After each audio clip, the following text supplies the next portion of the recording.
Example 7. Now we're going to use these functions to kind of help us do things about this. Because, as I said, when we deal with quadratic functions are either going to have a minimum or a maximum. And when I deal with things, especially with area is in square units. That means that a lot of times when you're doing these formulas, if I had unknown values for lengths and widths and how they relate to each other, I would tend to get functions that are quadratic looking.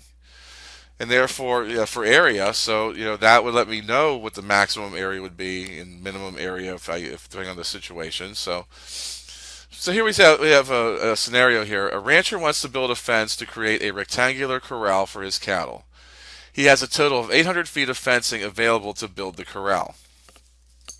So in part A, you're told that, okay, you're asked, what are the dimensions of the corral that would maximize the area of the corral? What is the area of the corral? So you're asked two different questions here. You have to make sure you answer both. So we have 800 feet of fencing.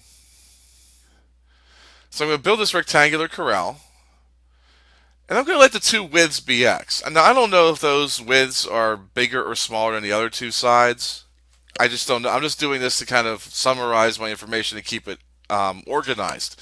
I don't necessarily know if these things I'm going to find are going to be bigger or smaller than the two other sides. But the fact of the matter is that those two are, I'm going to call x. That means the remaining sides are going to total 800 minus 2x. And if they total 800 minus 2x, and that's shared by two different sides, and each side has to be 400 minus x.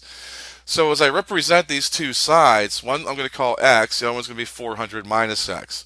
And the reason why I want to represent them with the same variable being used is because if I set up an equation with these and only have one variable, then I could possibly answer the question, solve the equation, because I can solve for one variable. I can create a function that has one variable in terms of another single variable.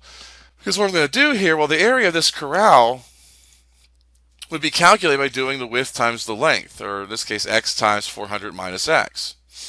And if I distribute that a bit, I get a equals negative x squared plus 400x. I can have a plus 0 at the end to represent the c value, but it really isn't needed.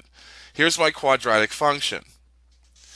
As I look at that quadratic function in front of me, I do see it has a negative sign in front of it, which means this is going to, if I were to construct a parabola, although I don't need to, but if I do construct that parabola, it would open downward and therefore have a maximum. Well, terrific. I'm looking for a maximum.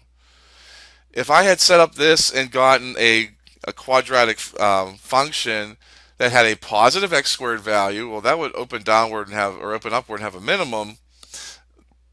That means I'm not doing it right because, I'm obviously going to want a function that could possibly obtain a maximum value. So I want to find the information I need. So I want to find the dimensions, and I want to find what the total area is. The maximum is going to occur when x equals negative b over 2a, because the maximum is going to occur where the vertex is. The vertex is on the axis of symmetry, and negative b over 2a is how I would calculate that axis of symmetry. And if I do that, I get that x would equal 200. X also happens to be one of my dimensions. If I look at the other dimension, 400 minus x, which is now 200, that would also be 200. So for this to have a maximum, it would be 200 by 200 feet and have a total area of 40,000 square feet. Part B, slightly different situation. And here's a little tidbit of information. I've had students that would tell me that, because, like maybe on the review sheet we practice one like A, and then on the final I have one like this one, that somehow that's a big curveball. It really isn't, because all you have to do is think a little bit. I have the same overall situation here. I have 800 feet of fencing I'm going to use.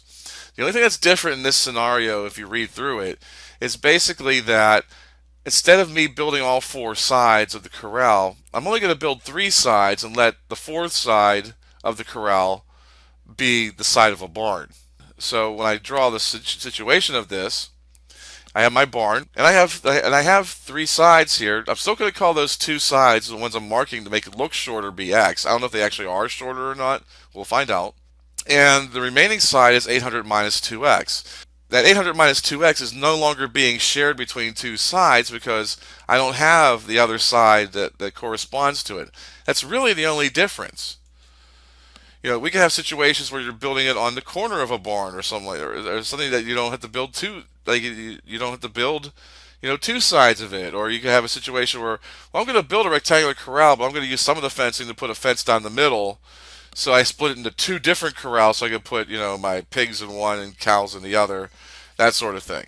I mean, there's different variations of it. You have to keep track of where all your fencing's going, but it's just thinking about the situation and making an adjustment, and that's not a curveball. That's requiring you to think. Okay, and you're going to find out. That's part of what our job is here to do is try to get you even during a test.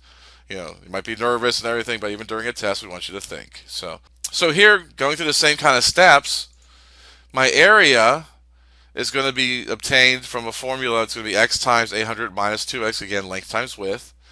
And if I distribute and put it into a more standard format, or general format, or expanded format, whichever way you want to look at it, I would get the area equals negative 2x squared plus 800x.